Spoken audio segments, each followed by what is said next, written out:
Halo Bizarian, kembali dengan saya Hendrik Vincent selaku founder dan CEO dari Bizshare di acara BizTalk.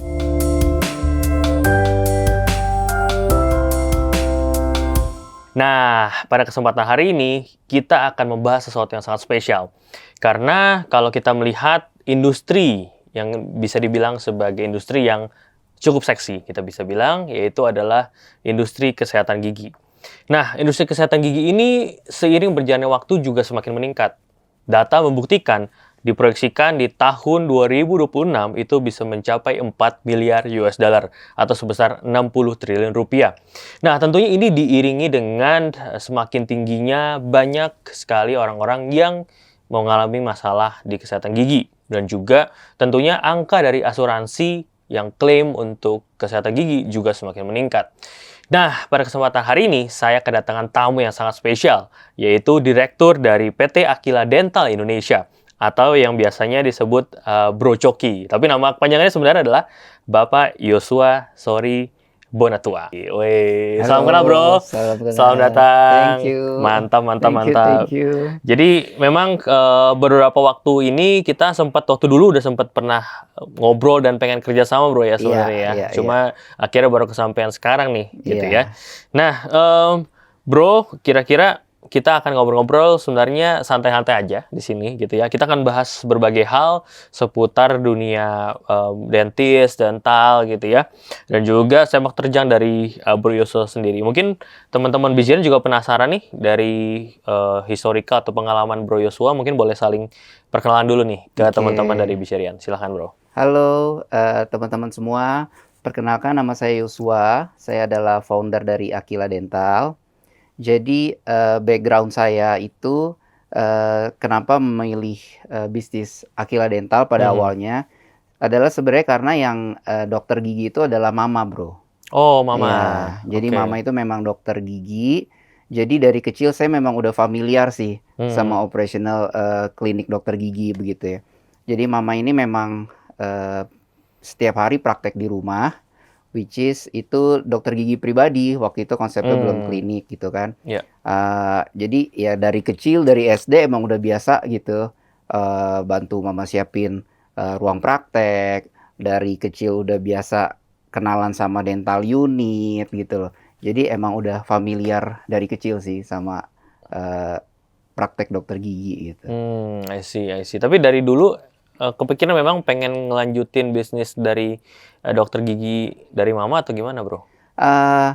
Orang tua tuh sebenarnya ngedukung banget, pengen banget gitu kan. Jadi gue tuh memang 2 bersaudara, gue sama kakak gue.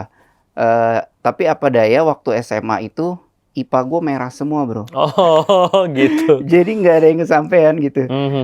Gue akhirnya masuk hukum ekonomi bisnis, kakak gue tuh teknik gas petrokimia gitu. Jadi nggak ada yang ngelanjutin sebenarnya. I see. Tapi ya secara bisnis tetap di dunia dental malah ujung-ujungnya. Nah itu gimana ceritanya bro? Oke, jadi ceritanya gini. Setelah gue lulus kuliah, gue sempat coba jalanin beberapa bisnis. Bisnis ini, bisnis itu, which is itu fail, ya kan? And then gue waktu itu sempat pernah kerja di perusahaan sekuritas. Nah, jadi sebenarnya ide Aquila Dental ini tuh berangkatnya dari waktu gue kerja ini, gitu. Jadi di waktu gue kerja ini, gue ngeliat, karena memang kan background kan udah biasa nih, nyokap dokter gigi. Tapi gue lihat di Indo ini beda banget, belum ada dental chain yang kayak di luar. Jadi waktu itu gue ngelihat data kayak misalnya di Singapura itu ada dental chain yang cabangnya itu waktu 2015 ya, itu udah 60 cabang, which is di Indo yang jauh lebih gede dari Singapura itu belum ada bro. Nah dental chain yang di Singapura ini bahkan mereka udah go public. Gitu di Indo belum ada. Terus gue lihat di Aussie juga sama. Gue lihat di India yang mungkin lebih mirip ya karakteristik penduduknya itu juga jauh lebih banyak. Nah gue ngeliat di situ belum ada. Dari situ sih idenya. Kenapa nggak bikin aja coba mulai bisnis klinik gigi? Gitu. I see. Jadi memang secara potensinya di luar negeri udah proven sebenarnya. Proven. Gitu ya. Dan berarti dari tahun berapa tuh bro awal? Klinik gigi Aquila Dental 2015. 2015 ya. 2015. Oke, 2015 berarti sekarang udah 8 8 tahun ya, tahun. 8 tahun ya. Cabang berarti seluruh Indonesia ada berapa bro sekarang? Sekarang ada 5 yang udah beroperasional. Oke, itu di daerah mana aja? Jakarta, Tangerang, Bogor. Jakarta, Tangerang, Bogor ya. Oke. Berarti kalau secara target market sendiri, ini nyasarnya lebih ke family atau gimana bro? Kita lebih ke family, Hmm. segmennya juga middle. Jadi memang kalau data ya bro ya, Hmm. sebenarnya tuh dari seluruh penduduk Indonesia yang mengalami masalah gigi itu 57%. 57% penduduk Indonesia itu mengalami masalah gigi dan mulut. Iya. Tapi yang pernah ke dokter gigi itu baru 10%-nya. Oke. Jadi itu sebenarnya market size itu masih gede banget. Ya.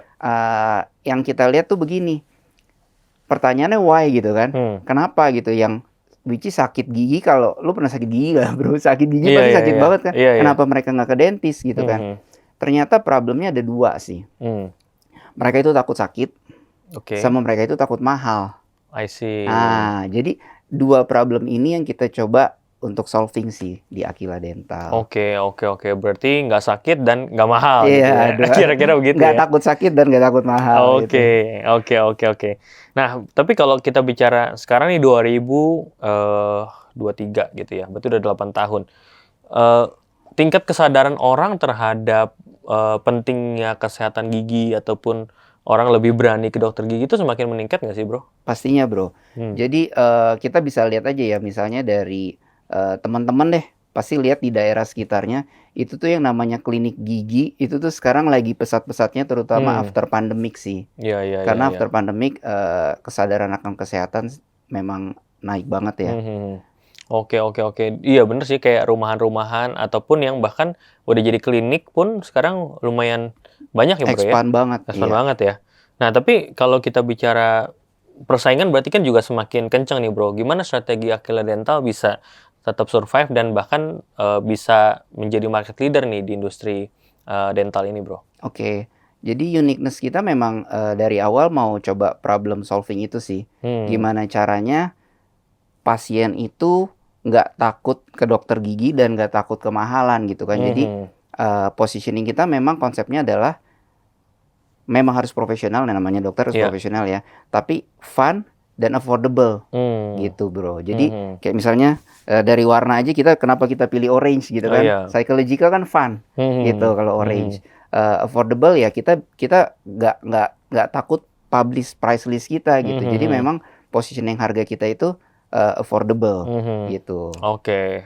Jadi itu salah satu uniqueness tadi ya dibandingin kompetitor gitu ya.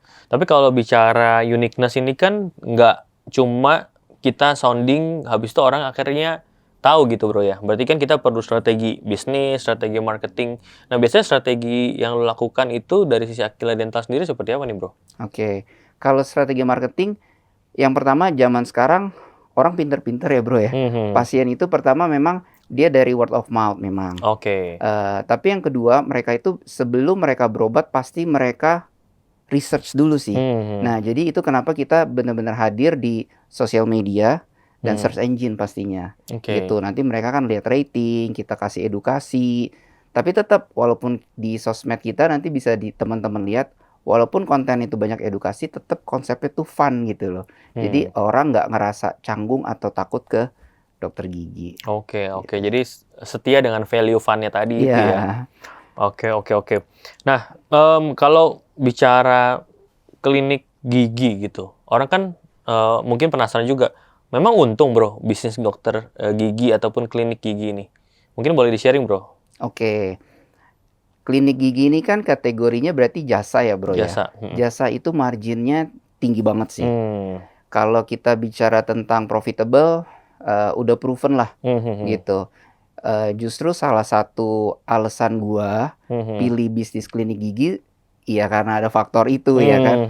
Dan yang pasti konsistensi growth-nya tuh bagus banget gitu. Kayak namanya economic growth kan ya nggak selalu uptrend ya bro ya. Nanti kan ada pandemi, ada krisis apa. Tapi karena ini bisnis kesehatan, which is sesulit-sulitnya keadaan orang pasti bela-belain gitu kan. Nah, jadi secara konsisten growth dia bagus, secara margin juga dia bagus. Gitu. Oke. Ya menarik sih. Dan memang ya gimana tuh bro? Pandemi kan kemarin berarti kan orang pada nge-hold ke dokter gigi. Betul. Bisnis gimana bro? Salah satu ini kelebihan lagi nih. Kalau struktur kita bicara tentang struktur cost deh ya, Cost ya. operational cost di bisnis klinik gigi, itu tuh fixed cost kita rendah sekali. Bisa kita compare ke bisnis lain karena bentuk kerjasama kita dengan dokter gigi itu adalah kita sharing fee. Oh iya, betul Gitu. betul. Jadi betul. waktu pandemi itu secara revenue memang gitu kan, semua kena lah, Iya, betul. semua industri kena. Tapi secara bottom line ya karena fixed cost kita rendah, kita masih selamat. Bahkan Oke. sebenarnya di tahun 2021 itu tuh kita tetap profitable gitu. Jadi nanti kebetulan kita mau listing kan nih Iya bro. iya benar. Nanti benar. teman-teman bisa lihat sendiri di PNL-nya kita. Yes. 2021 itu kan masih PPKM ya kalau nggak salah ya, ada beberapa bulan. Iya betul. Itu kita tetap profitable. Oke. Gitu. Ya. Nah, berarti sebenarnya selama orang butuh tadi balik lagi ya. Gigi kan namanya sakit gigi dia mesti ke dokter. Iya. Dia mau perawatan mesti ke dokter gigi gitu ya. Mesti bela-belain. Mesti bela-belain gitu ya dengan protokol dan lain sebagainya Iya. tentunya. Nah, berarti kalau bicara tantangan berarti pandemi apakah itu merupakan tantangan terbesar yang bro pernah hadapi atau sebenarnya jatuh bangunnya itu ada yang lebih deep lagi tuh? Kalau jatuh bangun sih dari awal udah sering banget bro, jatuh bangun. Jadi mungkin kita flashback ya, Iya. tahun 2015. First time kita mulai di cabang pertama kita tuh di Emporium Fluid Mall. Emporium Fluid. Oke. Sebelum kita mulai, ya pastilah kita udah coba persiapan, kita coba hitung. Tapi pada kenyataannya, waktu kita start, itu tuh bener-bener babak belur. Sampai mungkin tinggal hitungan bulan lagi kita game over kali waktu itu. Cuman ya justru itu ya, kalau kita belajar, kalau kita nggak give up, justru nextnya malah kita bisa lebih bagus ya bro ya.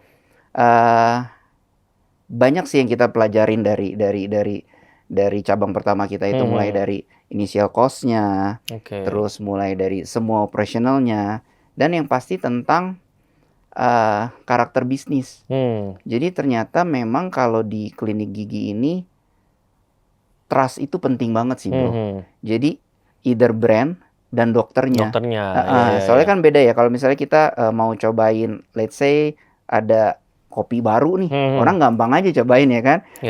Value-nya nggak seberapa, terus nggak ada problem ya kan. Enak nggak kopinya nih?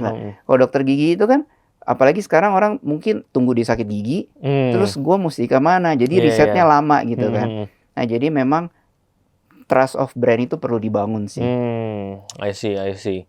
Berarti sebenarnya orang itu kalau di Aquila Dental nyari dokternya apa? Oh gara-gara Aquila nih saya mau. Pertama brandnya ya. Tapi and then pasti dia kan telepon tuh biasanya ya untuk make appointment ya. Itu nanti akan diarahkan problem dia apa bro. Jadi gini, setiap klinik kita itu kan rata-rata di setiap klinik ada 5-6 dokter yang praktek. Nah, ke 5-6 dokter ini tuh punya spesialisasi masing-masing. Gitu. Dia mau kenapa nih, mau cabut gigi bungsu misalnya, mau operasi, atau dia mau pasang kawat gigi gitu. Nanti resepsionis kita yang bantu arahkan gitu ke dokter yang mana di cabang itu. Yang memang sesuai dengan problemnya dia tadi. Iya. Oke. Berarti kalau kita bicara persentase lebih banyak orang dewasa atau anak-anak nih bro? Lebih banyak dewasa. Oh dewasa ya. Oke. Jadi ya mungkin teman-teman tertarik gitu ya untuk kalau mau ke dokter gigi gitu ya, silahkan aja mencoba gitu ya ke Aquila Dental. Tentunya ya tadi udah angle-nya fun gitu ya, dan juga affordable ke kantong. Oke. Nah tentunya kalau kita bicara bisnis model, itu kan klinik pasti kan ada berbagai macam service yang ditawarkan, segala macam. Nah, sebenarnya boleh dijabarin nggak bro? Sebenarnya service apa aja yang ada di sana, dan juga secara margin dan frekuensi orang lebih banyak yang mana sih? Oke. Kalau untuk treatment di Aquila Dental itu semua treatment kita layanin bro. Jadi mulai dari paling basic itu biasanya orang tambal gigi, pembersihan karang gigi, and then mulai deh endodonti, perawatan saluran akar, semua kita layani. Tapi dari sisi persentase, Aquila Dental saat ini memang sales paling banyak itu ditunjang dari tambal gigi sama scaling. Jadi dari quantity and value ya, tambal gigi sama scaling. Oke. Berarti sebenarnya kalau ke dokter gigi kan ada orang yang bayar sendiri sama insurance. Betul. Nah, orang itu dengan adanya semakin banyak insurance tadi kalau data bilang itu sebenarnya semakin banyak nggak sih orang yang datang akhirnya? Oke, insurance itu bantu banget. Bantu banget ya. Tapi kalau Aquila ini saat ini masih mayoritas itu yang retail, bro. Oh, malah Masih retailnya. mayoritas retail. Jadi memang nanti kalau kita ke depan nih, memang kita lagi tambah nih insurance. Mhm. Jadi harusnya itu revenue akan bisa double. Iya. Karena kan memang insurance ini masih besar sekali ya. Benar. Nah. Berarti udah ada beberapa yang kerja sama insurance ya? Udah beberapa yang kerja sama dan akan kita tambah terus sih. Iya. Karena sekarang apalagi kantor gitu kan udah mulai Iya, pakai insurance, di insurance. cover segala macam kan. Harusnya kalau jadi partner oke banget tuh bro sebenarnya. Iya. Oke. Nah, kalau kita bicara berarti kan sekarang project yang akan dibuka nih di BCR gitu ya. Mungkin teman-teman udah mulai kepengen ikutan invest nih gitu ya. Untuk yang ini berarti rencananya dana pengembangannya untuk apa nih bro? Ini kan sekarang udah berjalan gitu ya. Iya. Akan dikembangkan seperti apa lagi outlet yang ini atau ada rencana pengembangan lainnya ke depan bro? Kita mau buka itu cabang-cabang baru, bro. Oke. Jadi memang kita udah aim beberapa lokasi, Mhm. which is kalau Aquila itu strateginya di mall dan ruko Oke. gitu. Jadi kita lihat mall dan ruko ini masing-masing punya kelebihan kekurangan ya. Mhm. Kalau dari fixed cost pastinya mall lebih mahal. Oke. Tapi belajar dari COVID kemarin, Mhm. itu sebenarnya kan industri klinik gigi setelah beberapa saat kan boleh buka tuh Mhm. klinik gigi. Tapi kita kemarin terpaksa tutup, bro. Iya sih. Iya. Karena mallnya tutup, kitanya boleh buka, cuman kitanya terpaksa tutup. Ah, Nah, iya. belajar dari situ, kita mau coba balance deh gitu. Mhm. Jadi kedepannya kita akan buka di mall, Mhm. tapi kita akan buka di ruko juga. Oke. Berarti secara ini gue penasaran juga nih bro, apakah sebenarnya yang ruko sama yang mall itu lebih bagus yang mana bro? Secara lokasi sebenarnya? Oke, tergantung mindset kita nih maksudnya. Kalau dari sisi gini, kalau untuk bisnis klinik gigi itu kan pasien pertama kali datang itu tuh biasanya mulai dari treatment yang basic, bro. Oke. Cobain deh scaling, cobain deh tumble gitu. Mhm. Tapi masuk ke endo, masuk ke operasi itu biasa dia butuh kenalan dulu nih. Iya. Nah, kalau dari point of view ini mall lebih bagus. Karena pengalaman kita 8 tahun di bisnis ini, mall itu bisa 3 kali lebih cepat ngedatengin traffic pasien baru ya. Mall itu bisa 3 kali lebih cepat. Tapi karena fixed cost-nya juga gede, iya. ya, dan di awal itu adalah biasanya treatment yang basic. Nah, tantangannya di situ sih. Gitu. Oke. Jadi gimana kita balas? Nah, ini yang pengalaman kita mulai dari setup investment awal, bro. Jadi kayak pemilihan alat apa aja yang kita pakai, terutama dental unit kan. Itu struktur cost paling gede tuh. Iya. Bisa 20-30%. Terus yang kedua yang pastinya adalah berapa luasan yang efisien gitu. Jadi kita udah ada hitungannya nih. Selama ini kan kita biasanya itu ada 2 dental unit, bro. Jadi setiap cabang itu kita ada 2 kursi dental unit. Oke. Di ukuran size berapa nih gitu supaya fixed cost-nya ini sesuai gitu. I see. Gitu. Iya. Berarti nggak bisa terlalu investnya ngasal-ngasalan juga, harus dihitung dari awal tuh ya. Iya. Benar. Berarti kalau dari pengalaman BEP-nya berapa lama bro kalau untuk klinik gigi ini? Oke, kurang lebih 2,5 sampai 3 tahun. 2,5 sampai 3 tahun ya. Berarti ROI-nya sekitar 30-an persen lah ya. 30-an persen lah ya. Oke. Nah, untuk 5 tahun ke depan bro, kita bicara Aquila Dental as a group, berarti kan sekarang udah jalan 8 tahun, kemudian juga udah ada 5 cabang. Kedepannya seperti apa nih dari gambaran seorang Bro Coki? Oke, pertama kita memang mau ekspansi dari jumlah penambahan klinik. Kita mau ekspansi, kita mau sebar luas. Yang amaze buat kita adalah ternyata banyak banget dentist, dokter gigi yang mau kerjasama sama kita, bro. Oke. Jadi banyak banget dokter gigi yang mau memiliki sekaligus mau praktek di situ, gitu. Jadi ini really good sih kita kerjasama sama BCR.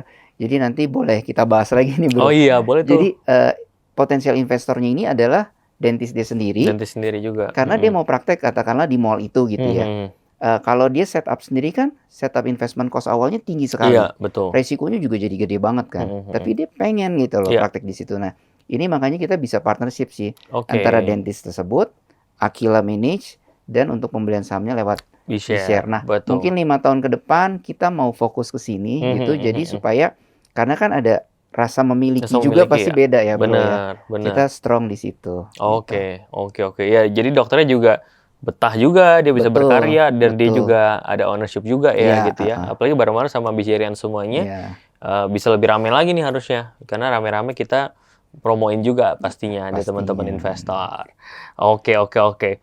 Nah, bicara terkait strategi tadi udah, Bro. Kalau kita bicara terkait masa depan gitu ya, tentunya kan pasti banyak tantangan gitu ya. Nah, gimana caranya tadi Bro Coki itu bisa untuk membuat si klinik gigi ini bukan cuma bisa ekspansi tadi, tapi juga sustain dan memang akhirnya disukai oleh masyarakat ataupun pelanggannya. Oke. Kita back to basic sih, Bro. Hmm. Kalau klinik gigi ini kan marketing ataupun desain layout ataupun value yang kita propose itu tadi kan itu cuma sekedar persepsi ya. Ya. Tapi balik lagi begitu pasien ini nyobain, yang dia rasain itu kan tangan dokter gitu. Yes. Jadi back to basic sih. Kalau dari sisi kita itu yang paling penting adalah gimana caranya Aquila Dental ini maintain hubungan yang sebaik mungkin dengan dentis-dentis gitu. Jadi kita benar-benar prioritas kita itu adalah ke depannya dari dulu dan ke depannya yang akan selalu kita jaga adalah gimana caranya dentis-dentis ini bisa kerjasama dengan kita dengan nyaman. Oke. Gitu. Pengertian nyaman apa nih? Apapun. Mulai dari basic ya, sharing fee mereka, bentuk kerjasama mereka, jadwal praktek mereka, bahkan sampai teknis alat-alat apa yang mereka mau pakai gitu. Karena bagaimanapun sarana dan prasarana ini penting banget kan buat seorang dentis. Itu sih, Bro. Jadi kita fokus back to basic. Klinik gigi ini andalannya apa? Ya dokter gigi itu sendiri sih. Oke. Nah, nggak berasa nih kita sudah ngobrol-ngobrol banyak dengan Bro Coki selaku direktur dari PT Aquila Dental Indonesia. Nah, buat teman-teman yang penasaran, itu langsung aja bisa cek di aplikasi B-Share. Di sana sudah ada Aquila Dental yang teman-teman bisa investasikan. Dan untuk itu, tunggu apa lagi teman-teman bisa langsung cek detailnya di proposalnya sebelum berinvestasi. Oke, teman-teman bisa share, like, dan komen untuk video ini. Dan juga see you in the next BizTalk. Thank you. Bye-bye.